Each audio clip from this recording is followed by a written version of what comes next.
ওয়ামা খালাকনাস সামাআ ওয়াল আরদা ওয়ামা বাইনাহুমা লাঈবিন। আমি আসমান বানিয়েছি, জমিন বানিয়েছি, এর ভিতরে যা আছে সব বানিয়েছি, এ বান্দা এগুলো অনর্থক বানিয়েনি। হযরতে নূহ আলাইহিস সালাম কওমের কাছে যে বলতেছেন, আল্লাহর তাওহীদের দাওয়াত দিচ্ছেন নূহ আলাইহিস সালাম। নূহ আলাইহিস সালাম যখন কওমের কাছে গিয়েছে, কওমের কাছে গিয়ে বলতেছেন, তোমরা যে মূর্তির ইবাদত করছো, তোমরা যে আল্লাহ তাআলার ইবাদত করছো না, তোমরা যে একটি মূর্তির ইবাদতে নিমগ্ন আছো, এটা তো তোমাকে কিছু করতে পারে না। একজন মূর্তি একটি ইট দিয়ে অথবা পাথর দিয়ে একটি মূর্তি বানানো হয়েছে, তো সেটা কি মানুষের কোনো উপকার করতে পারে? করতে পারে না।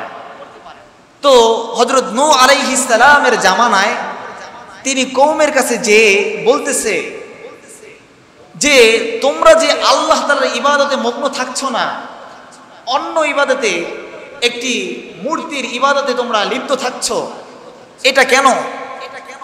এই মূর্তি তো তোমাদেরকে কোনো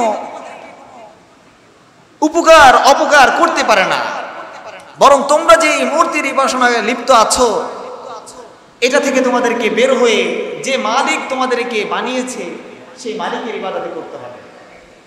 হযরত নূহ আলাইহিস সালাম যখন কওমের ভিতরে দাওয়াত দেওয়া শুরু করে দিলেন, নূহ আলাইহিস সালামকে ওই কওমের লোকেরা পাথর নিক্ষেপ করা শুরু করে দিলেন। নূহ আলাইহিস সালাম তাদেরকে বলতেছেন, এই কওমের লোকেরা, তোমরা বুঝে থাকো, আমার মালিক তো আছেন, তিনি আসমান বানিয়েছেন, জমিন বানিয়েছেন, এই সব বানান তিনি মানুষকে চলার তৌফিক দিয়ে দিয়েছেন।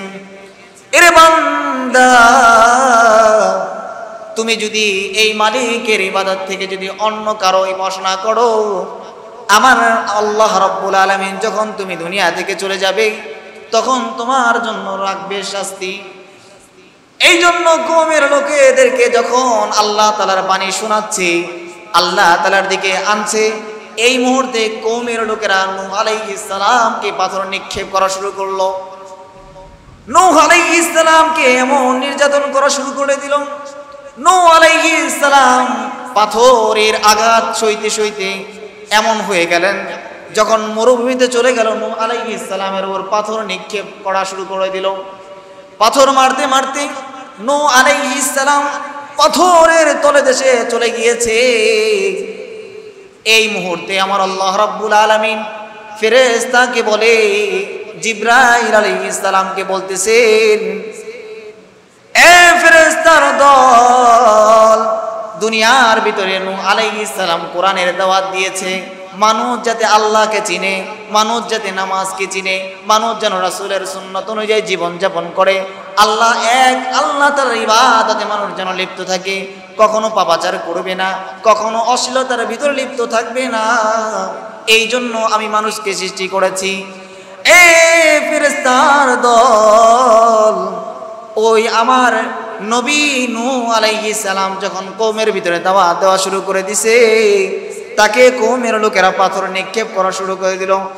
নূহ আলাইহিস সালামকে পাথর নিক্ষেপ করতে করতে যখন পাথরের তলদেশে নূহ আলাইহিস সালাম পড়ে গেল, নূহ আলাইহিস সালামের হাতগুলো জখম হয়ে গেছে, পাগুলো জখম হয়ে গেছে, শরীর দিয়ে রক্ত ঝরছে। এই মুহূর্তে আল্লাহ রাব্বুল আলামিন জিবরাইল আলাইহিস সালামকে বলতেছেন, এ জিবরাইল, যাও যাও যাও, আমার নূহকে পাথরের তলদেশ থেকে বের করে নিয়ে আসো। জিবরাইল আলাইহিস সালাম এসে যখন একটা একটা করে পাথর উত্তোলন করে, একটা একটা করে তখন পাথর উত্তোলন করে, নূহ আলাইহিস সালামের মাথা দেখা যায়, আরেকটা পাথর উত্তোলন করে নূহ আলাইহিস সালামের বডিটা দেখা যায়, আরেকটা পাথর উত্তোলন করে দেখে নূহ আলাইহিস সালামের পুরো শরীরটা। নূহ আলাইহিস সালামের হাতগুলো জখম হয়ে গেছে, পা দিয়ে রক্ত ঝরতেছে। আমার আল্লাহ তাআলা বলেন, জিবরাইল, আমার নূহ এত কষ্ট করেছে আল্লাহ তাআলার ইবাদত মানুষ যেন করে, আল্লাহ তাআলাকে চিনতে যাতে পারে, এই জন্য এত কষ্ট করেছে। এ জিবরাইল, আমার নূহ আলাইহিস সালামের শরীরটা তোমরা মোচন করে দাও। যখন জিবরাইল আলাইহিস সালাম নূহ আলাইহিস সালামের শরীর এমন মোচন করে দিল, নূহ আলাইহিস সালামের পুরো শরীর আল্লাহ তাআলা ভালো করে দিলেন। সুবহানাল্লাহ। আল্লাহ তাআলা যখন নূহ আলাইহিস সালামকে বের করে ফেরেশতা জিবরাইল আলাইহিস সালামের মাধ্যমে যখন আনা হলো, তখন আবারও বললেন, নূহ আলাইহিস সালামকে আবারও নির্দেশ দিলেন কওমের ভিতরে কোরআনের দাওয়াত দেওয়া।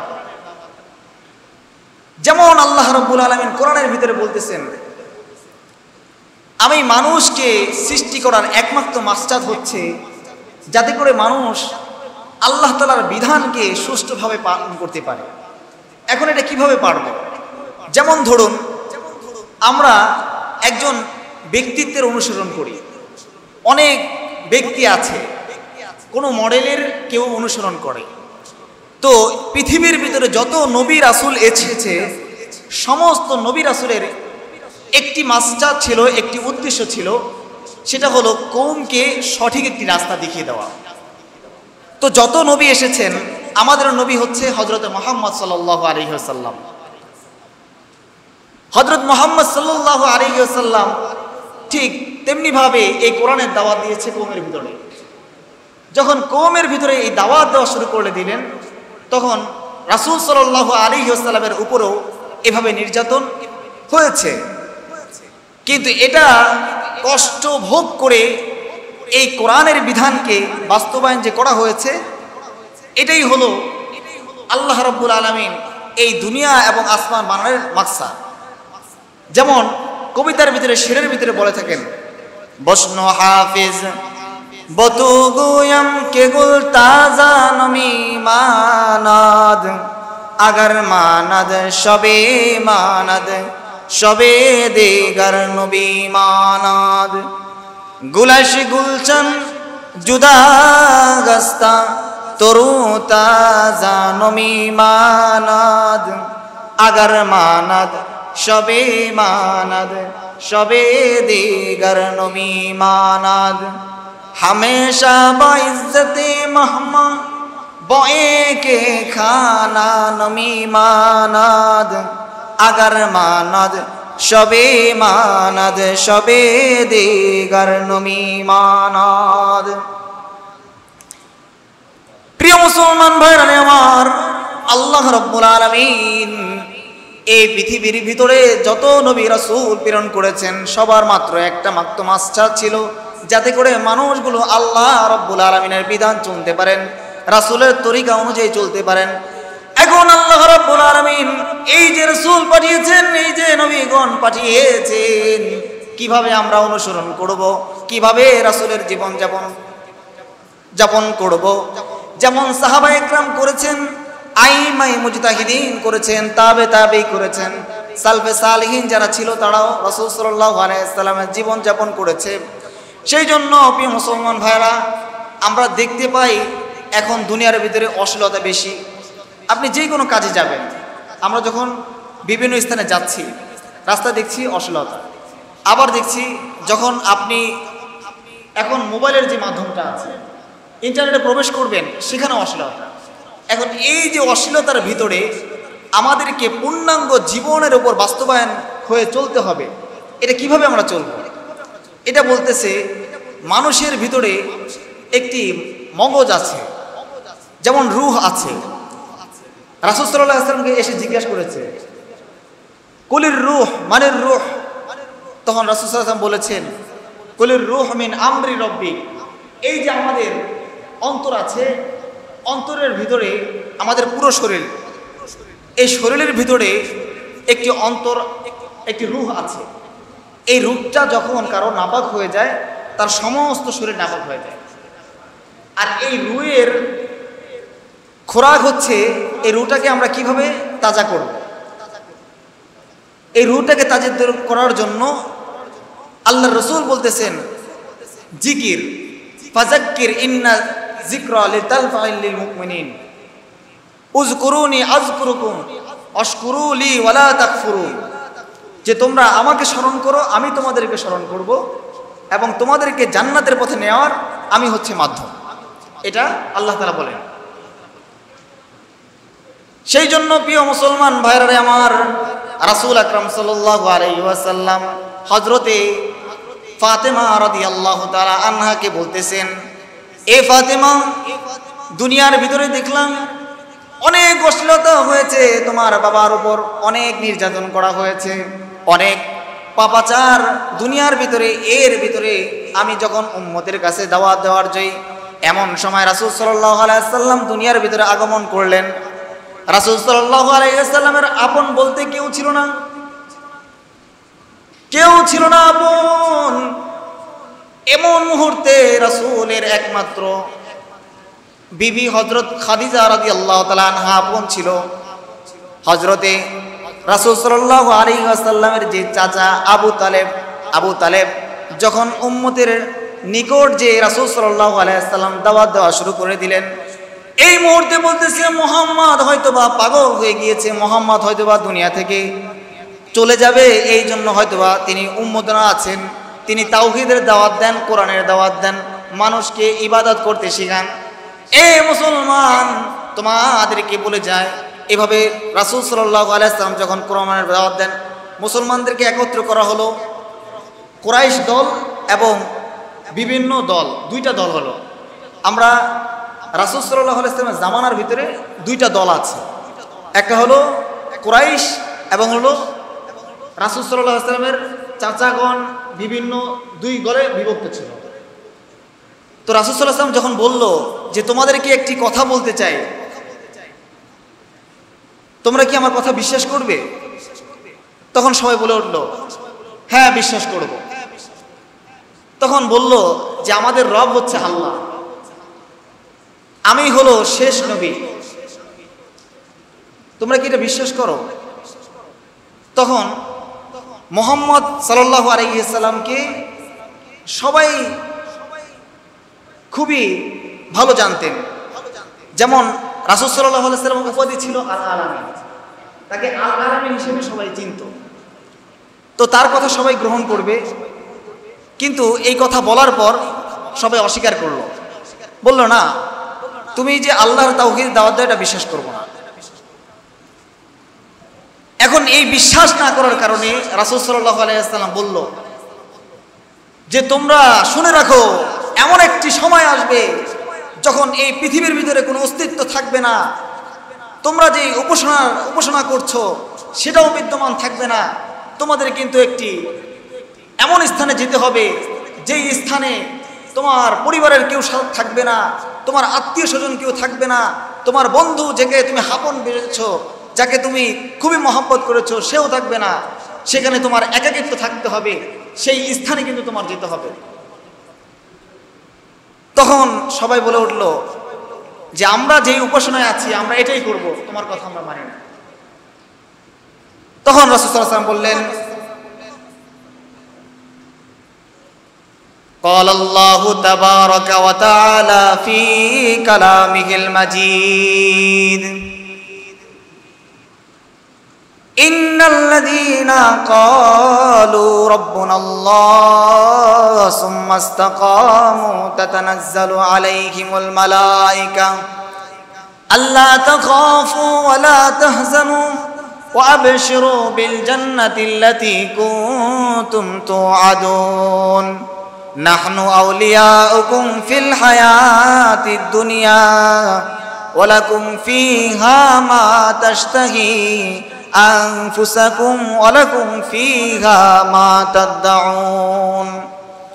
প্রিয় মুসলমান ভাইরা আমার, দুনিয়ার ভিতরে আমরা ঘরের ভিতরে একাকিত্ব একটি রুম খুঁজি অশ্লীলতা করার জন্য, কিন্তু কিতাবুল কসাসুল আউলিয়ার ভিতরে লিখেছেন দুইজন ব্যক্তি, একজন মালিকের কাছে বসে মালিকের কাছে এসে বলতেছেন, একজন মালিকের কাছে একজন বান্দা এসে বলতেছেন আমি আপনার নিকট কাজ করব, আমাকে 3টা শর্ত মানতে হবে, আমি আপনার গোলামি করব, আমি আপনার যা বলবেন তা করব, আমি আপনার মনিব হয়ে থাকবো, আপনার কর্মচারী, কিন্তু আপনাকে 3টা শর্ত মানতে হবে আমাকে যদি কর্মচারী ডাকতে হয়। কসাসুল আউলিয়ার ভিতরে বলেছেন যে আউলিয়া একরাম কেমন ছিলেন, তিনটা শর্তের এক নাম্বার হলো, যখন মসজিদে আজান দিবে তখন আমাকে কোনো কাজের হুকুম দেওয়া যাবে না। দুই নাম্বার নির্দেশ হলো, যখন রাত্রি হয়ে যায় তখন আমাকে কোনো হুকুম করা যাবে না, কোনো আদেশ করা যাবে না। তিন নাম্বার শর্ত হলো, আমি আপনার কর্মচারী হব, আমি আপনার দাসত্ব করব। তিন নাম্বার শর্তটা হলো, আপনি আমাকে আপনার ঘর থেকে অন্য একটি স্থানে একটি ঘর নির্মাণ করে দিবেন। প্রিয় মুসলমান ভাইরানে আমার, কিতাবুল আউলিয়ার ভিতরে লিখেছেন, এই ব্যক্তি যখন একটি মালিকের কাছে এসে বলতেছেন, আমি এই তিনটা শর্তে আপনার নিকট কর্মচারী থাকব, তখন মালিক বলতেছেন, আচ্ছা ঠিক আছে, তোমার তিনটা শর্ত মানে নিলাম। একটা শর্ত হলো, যখন আজান হয়ে যাবে তখন তোমাকে কোনো কাজের নির্দেশ দিব না। দুই নাম্বার শর্ত হলো, তোমাকে যখন রাত্রি হয়ে যায় তখন কোনো নির্দেশ দিব না। তিন নাম্বার শর্ত হলো, তোমাকে একাকিত্ব একটি রুম দিব। এভাবে কর্মচারী কাজ করতে যাচ্ছে, কাজ করে যাচ্ছে, কারো করে যাচ্ছে। হঠাৎ করে মালিক বলতেছেন, এতদিন হয়ে গেল এই কর্মচারী আমার নিকট কাজ করতেছেন, রাতের বেলা হয়ে গেলে তাকে কোনো কাজের নির্দেশ দেই না, যখন আজান হয়ে যায় তখনও তাকে কোনো নির্দেশ দেওয়া হয় না। কিন্তু একাকিত্ব রুমের ভিতরে সে কি করে? একাকিত্ব একটি রুম কেন পছন্দ করলো? মালিকের স্ত্রী এসে বলে, স্বামী চলো যে দেখি আমাদের ওই কর্মচারীটা ওই রুমের ভিতরে কি করে। স্বামী আর স্ত্রী যখন ওই ঘরের নিকট যে গিয়েছে, ঘরের নিকট যাওয়ার পর ঘরের জানালা ফাঁক করে দেখতেছে ওই কর্মচারী, ওই মনিবটা ওখানে যায় নামাজ বিছায়া নামাজ পড়তেছেন। শুধু নামাজ পড়তেছে না, নামাজ পড়ে হাত উত্তোলন করেছে, হাত উত্তোলন করে বলতেছে, মালিক আমি সারাদিন একটা মালিকের কর্মচারী করি, কিন্তু এই মালিক তো আমার আপন মালিক না, আপনি তো আমার মালিক, আপনি তো সমস্ত আসমান বানাইছেন, আপনি তো জমিন বানাইছেন, আমার তো দুনিয়া থেকে চলে যেতে হবে, আমার তো পৃথিবীতে বসবাস করা যাবে না। হে মালিক, জানি না আপনাকে আমি সন্তুষ্ট করতে পেরেছি কিনা। সারাদিন একটা মালিকের কর্মচারী, সারাদিন আমি কাজ করে রাতের বেলা আপনার ইবাদত করি। হে আল্লাহ, এই যে আপনার সাথে আমার যে সম্পর্কটা, আমি চাই এই সম্পর্কটা পৃথিবীর কোনো মানুষ জানবে না, পৃথিবীর দ্বিতীয় কোনো ব্যক্তি জানবে না। আর যদি কোনো ব্যক্তি জেনে যায়, হে আল্লাহ, তখন আপনি দুনিয়া থেকে আমাকে উঠায় নিয়ে যাবেন। হঠাৎ করে ওই মনিবটি, ওই কর্মচারীটাই জানালার দিকে তাকায় দেখে তার মালিক ওখান দিয়ে তাকায় আছে। তাকায় যখন আছে দেখলো মালিককে, মালিককে দেখার সাথে সাথে বলতেছে, আরে মালিক, আমার তো আসমানে এক মালিক আছে, তাকে আমি কর্মচারী, তার আমি ইবাদত করি, তার আমি গোলাম করি, কিন্তু আমি চেয়েছিলাম আমার এই ইবাদত, আমার এই সম্পর্ক দুনিয়ার দ্বিতীয় কোনো ব্যক্তি জানবে না, কিন্তু আজকে যেহেতু তুমি জেনেছো, আমি আল্লাহর কাছে বলতেছি, আল্লাহ আমার এই আপনার সাথে যে সম্পর্কটা, আমি আপনার গোলামি করব, আমি আপনার ইবাদত করব, এটা শুধু আপনার সাথে সম্পর্ক থাকবে, দুনিয়ার দ্বিতীয় কোনো ব্যক্তি জানবে না। হে আল্লাহ, যেহেতু আপনার সাথে ওয়াদা করেছি, আল্লাহ আমাকে দুনিয়া থেকে নিয়ে যান। সুবহানাল্লাহ। অর্থাৎ এই যে মনিবটি তার যে কর্মচারী করেছে, অর্থাৎ তিনি সারাদিন একটি ব্যক্তির, কিতাবুল আউলিয়ার ভিতরে লিখেছে, সারাদিন একটা মালিকের চাকরি করে, কিন্তু রাতের বেলা একাকিত্বভাবে এই মালিকের সাথে, আল্লাহর সাথে সম্পর্ক রেখে সে ইবাদত করে। তো এটা হলো একাকিত্ব। যারা আউলিয়া, যারা আল্লাহ তাআলার প্রেমে মগ্ন থাকে, তারা হলো ইবাদতে মগ্ন থাকে। আপনাদেরকে সহজ একটি আমল আজকে বলে যাব, যেই আমলটি যদি আপনারা করতে পারেন, আমাদের পেরেশানি হয় না, আমাদের বিভিন্ন মুসিবত হয় না, মন খারাপ লাগে না, তো এগুলো সব দূর হয়ে যাবে। বাংলাদেশের ভিতরে উল্লেখযোগ্য একজন বুজুর্গ ছিলেন আল্লামা আহমদ শফি রহিমাহুল্লাহ। বাংলাদেশের ভিতরে এমন কেউ নাই যে এই বুজুর্গকে চিনবে না। আল্লামা আহমদ শফি রহিমাহুল্লাহ বলেছেন, পৃথিবীর ভিতরে যত বুজুর্গ এসেছে, যত আউলিয়া এসেছে, সবাই এই আমলটি করেছে। যে ব্যক্তি এই আমলগুলো করতে পারবে, সেই ব্যক্তি তার দুনিয়ার ভিতরে যত অভাব অনটন, যত পেরেশানি, যত অশ্লীলতা থেকে মুক্তি পাওয়া, আল্লাহ তাআলা তাকে আল্লাহর পথে চলাবেন, এটা নিশ্চিত করেছেন। সেজন্য এই আমলটি আমরা করব। প্রতিদিন আমরা সকাল সন্ধ্যায় 100 বার বলবো সুবহানাল্লাহ, 100 বার। সুবহানাল্লাহ কয়শতবার? সুবহানাল্লাহ সকাল সন্ধ্যায়। আপনি একটি তসবিহ নিয়ে বলবেন সুবহানাল্লাহ সুবহানাল্লাহ সুবহানাল্লাহ।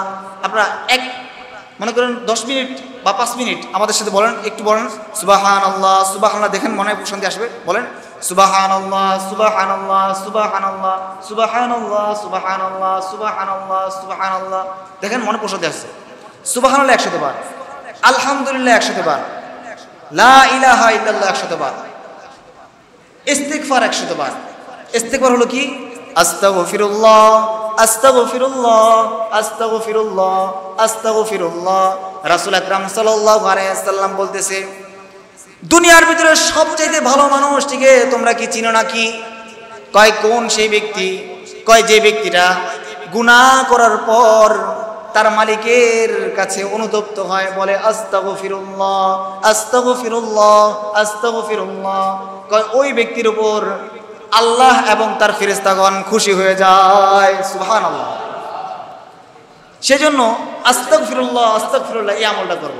তাহলে সুবহানাল্লাহ 100 বার, আলহামদুলিল্লাহ 100 বার, লা ইলাহা ইল্লাল্লাহ 100 বার, দুরূদ শরীফ 100 বার। দুরূদ শরীফ কি? সাল্লাল্লাহু আলাইহি ওয়াসাল্লাম, সংক্ষেপে সাল্লাল্লাহু আলাইহি ওয়াসাল্লাম সাল্লাল্লাহু আলাইহি ওয়াসাল্লাম সাল্লাল্লাহু আলাইহি ওয়াসাল্লাম। এই যে তাহলে সুবহানাল্লাহ 100 বার, লা ইলাহা ইল্লাল্লাহ 100 বার, আল্লাহু আকবার 100 বার, ইস্তিগফার 100 বার। এবং এই যে এই কয়টা, এবং 5 নম্বর হলো এই যে আমরা 12 তাসবিহ। 12 তাসবিহ হলো কি?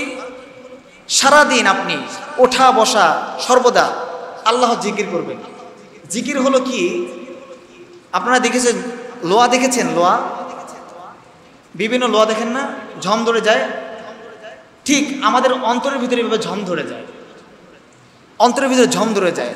তো আল্লাহর রাসূল বলতেছেন, কোন ব্যক্তি যখন ওয়ালা যিকরুল্লাহ আকবার, সাহাবা ইকরাম এভাবে একসাথে বসে আছে, আপনারা যেমন বসে আছেন, সাহাবা ইকরাম এভাবে বসে আছে। তো রাসূল সাল্লাল্লাহু আলাইহি ওয়াসাল্লাম তাদের মধ্যখান দিয়ে যাচ্ছে। তো রাসূল সাল্লাল্লাহু আলাইহি ওয়াসাল্লাম বলতেছে, তোমরা কি করছো?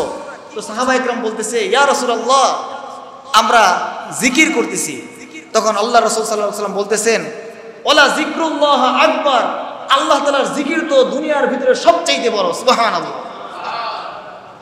সেজন্য আল্লাহর জিকির যদি আমরা কেউ করতে পারি, অন্তরের খোরাক আছে। যেমন কেউ যদি খাবার না খায়, তাহলে ওই মানুষটা দুনিয়াতে চিরস্থায়ী বসবাস করতে পারবে না, অথবা সে চলতে পারবে না, তার শরীর শুকিয়ে যাবে। সমস্ত বডির একটি খোরাক আছে জিকির। এই জিকির যখন আমরা করতে পারবো, তখন দেখবেন আপনার শরীর তাজা থাকবে, এবং আপনি যখন কথা বলবেন, তখন আপনার মুখ থেকে আল্লাহ তাআলার জবানের, আল্লাহ তাআলার ইবাদতের কথা বের হবে। সেজন্য আমরা যখন হাটহাজারী মাদ্রাসার ভিতরে অধ্যয়নরত ছিলাম, আল্লামা আহমদ শফি রহিমাহুল্লাহ রাতের বেলা গভীরে 3টা-4টা বেজে গিয়েছে, ঘুম ভেঙে যায় সাধারণত।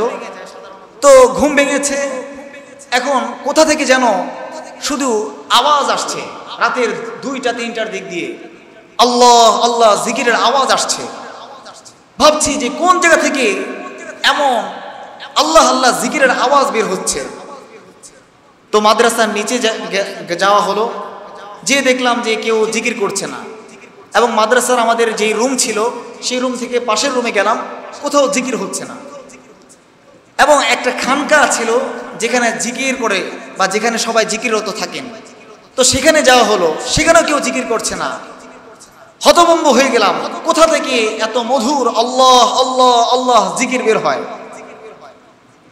খোঁজা শুরু করলাম, খুঁজতে খুঁজতে যখন আল্লামা আহমদ শফি রহিমাহুল্লাহ তার রুমের সামনে যাওয়া হলো, তখন রাতের 2টা-3টা বেজে গিয়েছে। তখনও দেখা যাচ্ছে তার রুম থেকে আল্লাহ আল্লাহ আল্লাহ জিকির বের হইতেছে। বুজুর্গরা এমন ছিল, তারা সর্বদা আল্লাহ তাআলার ইবাদতে মগ্ন থাকতো। রাতের বেলা যখন গভীর হয়ে যেত, তারপরও তাদের একমাত্র চিন্তা ছিল আল্লাহ তাআলার জিকির।